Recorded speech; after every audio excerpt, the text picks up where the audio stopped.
Satreskrim Polres Metro Jakarta Timur meringkus pelaku penganiayaan 3 karyawan SPBU di Pulau Gadung, Jakarta Timur. Satreskrim Polres Metro Jakarta Timur ringkus pelaku penganiayaan terhadap 3 karyawan SPBU di Pulau Gadung, Jakarta Timur.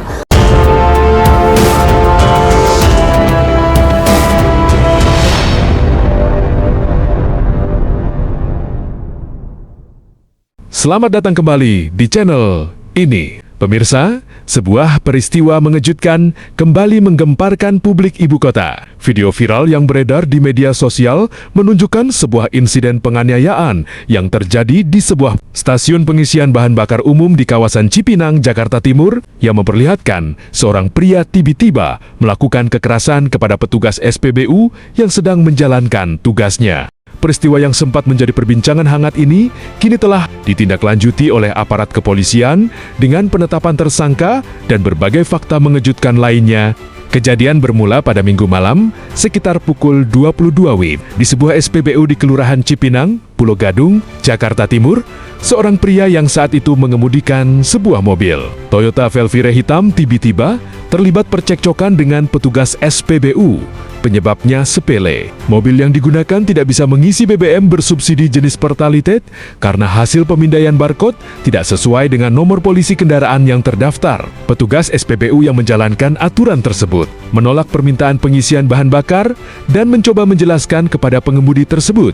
Namun, bukannya menerima penjelasan, pria tersebut justru marah besar. Rekaman CCTV yang kemudian viral memperlihatkan bagaimana ia turun dari mobil dan memukul seorang petugas SPBU secara tiba-tiba. Disusul penganiayaan terhadap 2 petugas lainnya. 3 pegawai SPBU mengalami luka lebam di wajah dan kepala akibat perlakuannya ini. Awalnya, video peristiwa ini disertai narasi bahwa pelaku merupakan seorang aparat penegak hukum. Bahkan, sempat mengaku sebagai jenderal untuk mendapatkan pelayanan istimewa. Video itulah yang membuat publik marah dan bertanya-tanya tentang identitas sebenarnya dari pria yang mengamuk tersebut. Namun, setelah dilakukan pemeriksaan oleh aparat kepolisian, terungkap bahwa pria berinisial JMH 31 yang menjadi pusat perhatian ini ternyata bukan anggota aparat keamanan ataupun anggota Polri, melainkan seorang warga sipil dan pekerja wira swasta, tepatnya terindikasi bekerja di bidang rental mobil. Fakta tersebut ditegaskan oleh pihak Polda Metro Jaya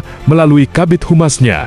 Dalam keterangannya, polisi juga menegaskan bahwa klaim pelaku yang sempat mengaku punya hubungan dengan institusi tertentu hanyalah upaya untuk memaksa petugas SPBU melayani permintaannya. Modus seperti ini tentu saja memicu kecurigaan publik akan praktek penyalahgunaan identitas yang mencederai kepercayaan terhadap institusi. Lebih mengejutkan lagi, dari hasil pemeriksaan urin yang dilakukan kepolisian terhadap pelaku, diketahui bahwa JMH positif menggunakan narkotika jenis sabu dan ganja. Informasi yang dibenarkan oleh Kapolres Metro Jakarta Timur dalam konferensi pers yang disiarkan secara resmi. Hasil ini menjadi salah satu unsur penyelidikan terhadap kondisi mental dan alasan dibalik tindakan kekerasan yang ia lakukan. Petugas penyidik juga menemukan bahwa plat nomor kendaraan yang digunakan pelaku tidak sesuai dengan jenis kendaraan yang dipakai saat kejadian. Plat bernomor lebar -1 XD itu ternyata terdaftar untuk Toyota Land Cruiser warna hijau, sedangkan yang dipakai adalah Velvire hitam,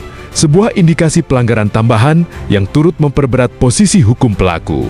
Merespons semua fakta tersebut, pihak kepolisian menetapkan JMH sebagai tersangka atas kasus penganiayaan terhadap petugas SPBU. Ia dijerat dengan sejumlah pasal dalam Kitab Undang-Undang Hukum Pidana, termasuk pasal 466 tentang penganiayaan, yang memberikan ancaman hukuman penjara hingga 2 tahun 6 bulan atau pasal tambahan lain terkait tindakan serupa. Polisi juga menyita sejumlah barang bukti, termasuk unit mobil, plat nomor palsu, rekaman CCTV, dan pakaian yang dikenakan pelaku saat melakukan aksi penganiayaan. Penanganan kasus ini terus berjalan secara profesional dan transparan, kata pihak kepolisian, dengan tujuan memastikan hukum ditegakkan tanpa pandang bulu.